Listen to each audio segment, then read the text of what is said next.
جی بسم اللہ الرحمن الرحیم. News and views with Hasnain Khawaja کے ساتھ میں ہوں حسنین خواجہ. امید ہے کہ آپ سب لوگ خیریت سے ہوں گے.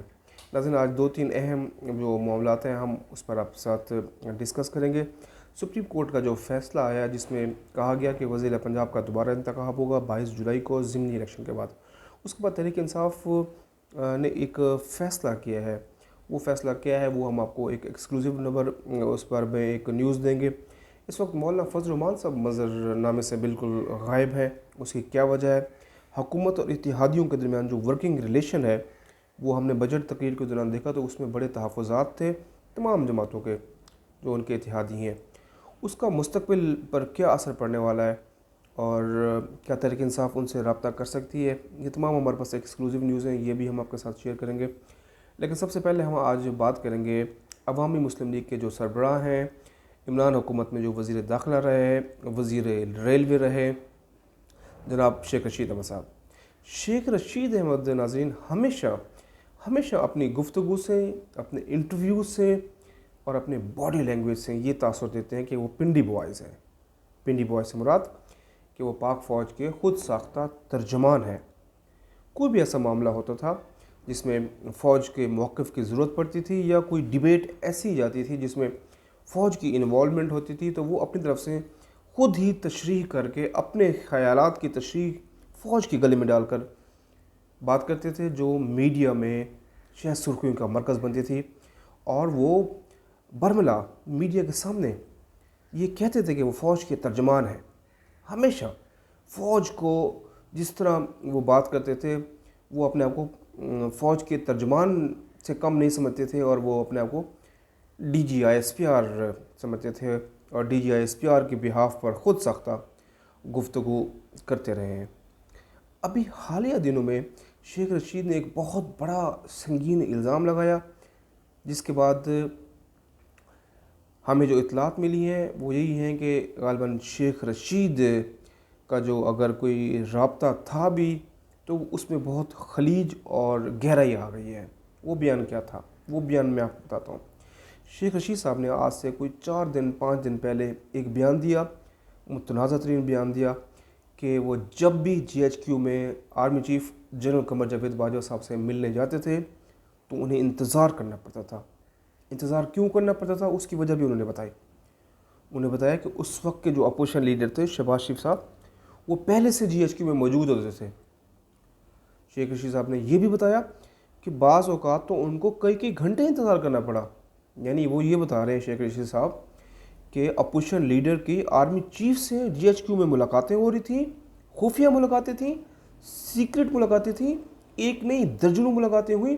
اور چند منٹ کی نہیں کئی گھنٹوں پر محیط ملاقاتیں ہوئی. تو یہ شیخ رشید صاحب نے الزام لگایا جس پر ہم نے اپنا کچھ فیکٹس اینڈ فگر سے معلومات لیں, جس کے بعد ہمیں یہ معلوم ہوا کہ یہ بالکل جھوٹ. آرمی چیف کی کوئی اپوزیشن لیڈر سے ملاقات نہیں ہوئی. یہ صرف ایک پروپیگنڈا اس کو پروموٹ کرنے کے لیے شیخ رشید صاحب نے ایسی گفتگو کی. اور شیخ رشید صاحب ہمیشہ یہ کہتے ہیں کہ یہ لوگ گیٹ نمبر 4 کی پیداوار ہیں اور یہ نرسریاں ہیں, اور یعنی شیخ رشید صاحب فوج کے سیاسی کردار کو ہمیشہ اپنی گفتگو کا محور مرکز بناتے رہے اور کہتے رہے کہ فوج پاکستان کی سیاسی معاملات میں مداخلت کرتی ہے. شیخ رشید صاحب کو اس وقت شدید ہزیمت کا سامنا کرنا پڑا جب تحریک عدم اعتماد کے بعد انہوں نے پی ٹی آئی نے جلسہ کیا تو شیخ رشید صاحب کی لال حویلی کے باہر شیخ رشید صاحب جب تقریر کر رہے تھے تو چند پی ٹی آئی کے جذباتی کارکنوں نے وہاں پر کچھ نعرے لگائے چوکیدار کے بارے میں. جب وہ شیخ رشید صاحب کے قانون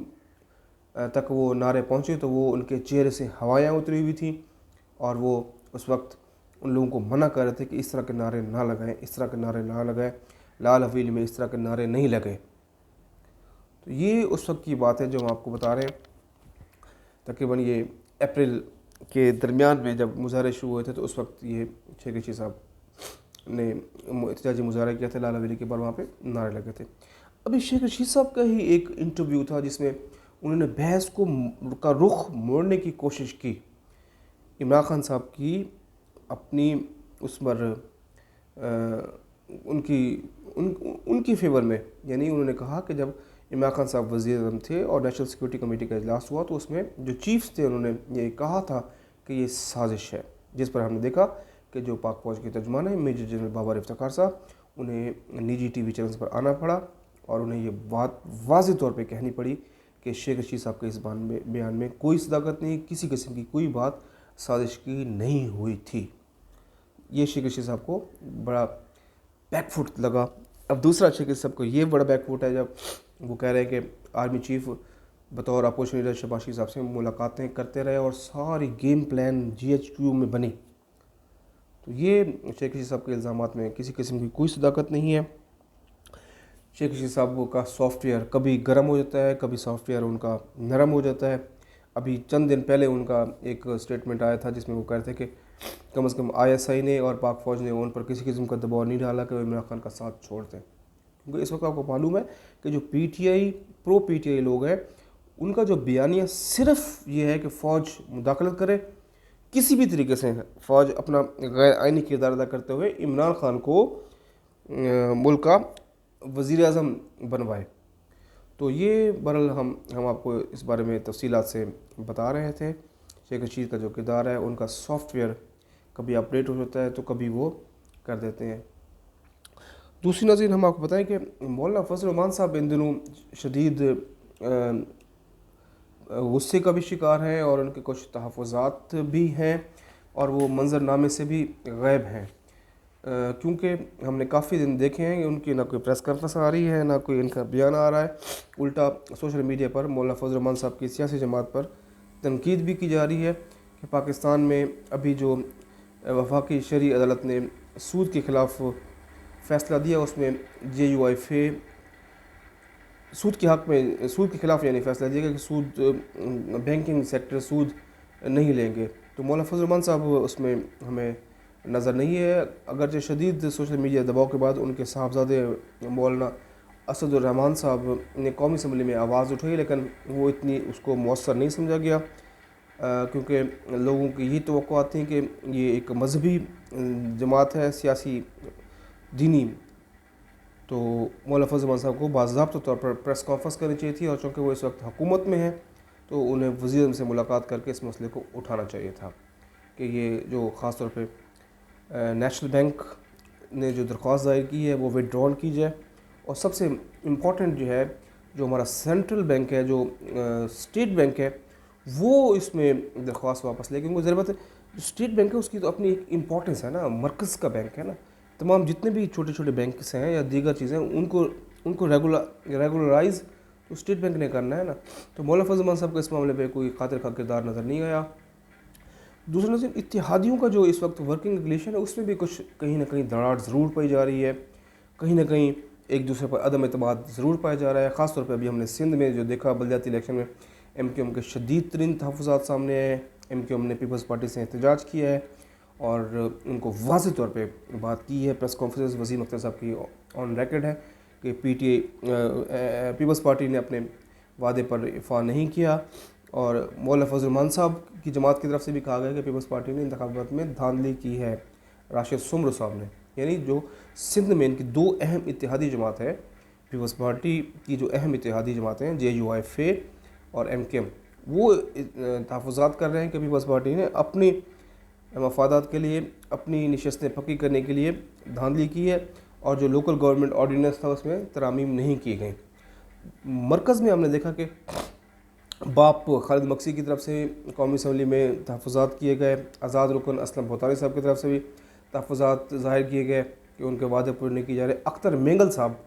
BNP M جو ہے BNP مینگل، ان کی طرف سے بھی تحفظات سامنے آ رہے ہیں۔ BNP مینگل اختر مینگل صاحب ان دنوں کچھ اپنی ذاتی مصروفیات کی وجہ سے منظر نامے پر نہیں ہے، وہ جیسے ہی آئیں گے، کیونکہ وہ آخری مرتبہ ان کو کہہ کر گئے تھے کہ بلوچستان کی جو صورتحال ہے اس پر آپ نے ہم سے جو وعدے کیے تھے وہ پورے نہیں ہو رہے، تو آپ کو کچھ دنوں کی مہلت دی جا رہی ہے، آپ اس پر اپنے وعدے پورے کریں۔ اب دیکھنا یہ ہے کہ حکومت اس معاملے پہ کیسے اتحادیوں کو قائل کرنے کی کوشش کرتی ہے، اگرچہ ایسی صورتحال نہیں ہے کہ ہم کہیں کہ بہت پوائنٹ آف نو ریٹرن پر پہنچ گئے ہیں، حکومت کو کسی قسم کا کوئی خطرہ ہے۔ عدم اعتماد کے بارے میں ہم آپ کو بتائیں کہ جیسے مثال کے طور پہ پنجاب کا جو ضمنی الیکشن ہے وہ دار و مدار کر رہا ہے اس وقت PTI کی سیاست پر۔